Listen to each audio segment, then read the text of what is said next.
c'est Killer Palace, comment allez-vous aujourd'hui? Moi franchement je vais super bien.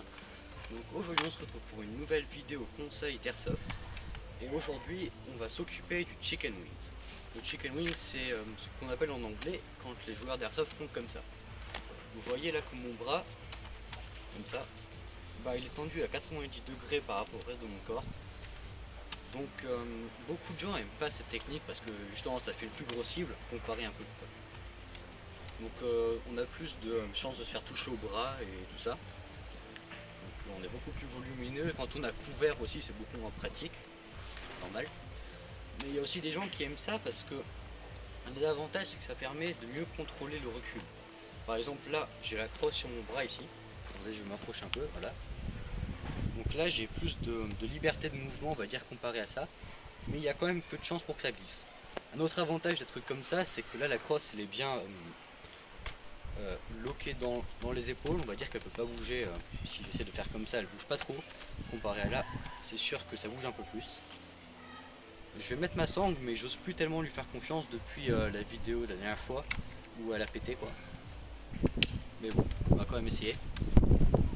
Donc ça, beaucoup de gens trouvent que ça fait amateur parce qu'on le voit beaucoup dans les films d'action pas trop professionnels et tout ça. Donc les gens ils aiment pas trop ça normalement. En airsoft la communauté elle aime pas. Alors que comme ça c'est ce qu'on apprend rapidement à jouer en airsoft et dans l'armée aussi d'ailleurs. Mais laissez-moi vous dire que si vous préférez ça comme ça, faites-le comme ça tant que vous n'êtes pas genre comme ça ou n'importe comment. Gardez quand même un profil un peu bas, difficile comme ça, pas être à 90 degrés, genre un peu moins. Ça permet toujours de bien contrôler le recul, enfin on n'a pas de recul en airsoft. Puis on pourrait aussi bien tirer comme ça en airsoft. Mais ça permet toujours de bien contrôler la crosse et tout ça, tout en diminuant un peu le profil quoi. Donc maintenant je vais faire une autre partie de la vidéo où je vais vous montrer ce qui se passe quand on est derrière un muret ou un truc comme ça et comment là on doit se comporter avec les épaules. A tout de suite. Et voilà, on se retrouve pour la deuxième partie de cette vidéo concernant le Chicken Wings et comment se comporter avec les épaules quand on est en position de tir. Donc maintenant je vais mettre à couvert et vous démontrer comment ça marche quand on est à couvert. Donc concernant le Chicken Wings, d'abord je vais vous démontrer un peu comment c'est. Je vous fais un petit exemple.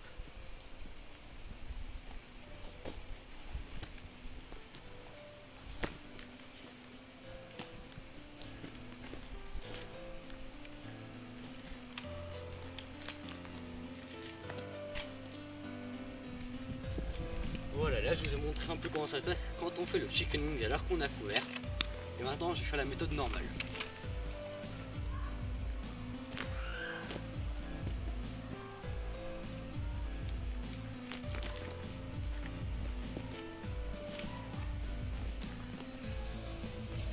Voilà, là on a une petite démonstration de la situation normale quand on garde la crosse entre ses bras comme ça. Donc, des avantages du Chicken Wings dans cette situation, c'est que quand on sort et qu'on est comme ça, et avant de voir le fusil ou quoi que ce soit, votre ennemi saura que vous sortez parce qu'il y a tout l'avant-bras qui sort. L'avant-bras plus le fusil, ça fait comme une grosse cible. Je sais pas si vous voyez ça. Là donc c'est assez facile à se faire toucher comme ça. Donc c'est beaucoup mieux quand il n'y a que la tête et le fusil qui sortent. Que ça, parce que là on va dire que le bras il est quasiment une extension de votre fusil en fait, plus souvent, de votre réplique. Donc beaucoup plus d'avantages à utiliser la méthode normale quand on a couvert.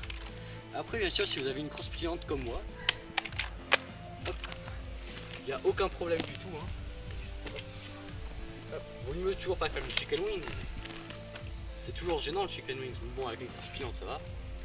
Et si vous n'avez pas de crosse pliante, comment faire? Comme ça. Je vous montre un peu.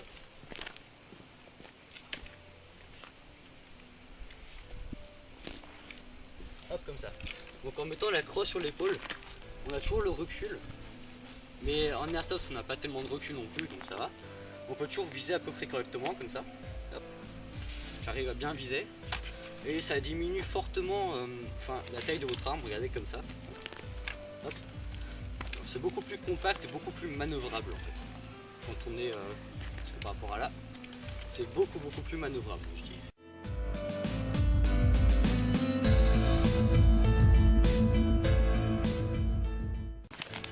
Donc voilà, voilà, je pense que j'ai à peu près tout couvert pour aujourd'hui, tout ce qu'il y avait à dire là-dessus. Sinon, eh ben, je me rendrai compte en regardant la vidéo et j'en ferai une autre. Ça m'énerverait ça, mais... Oh, voilà. Allez, ciao tout le monde, c'est Killer Phalos.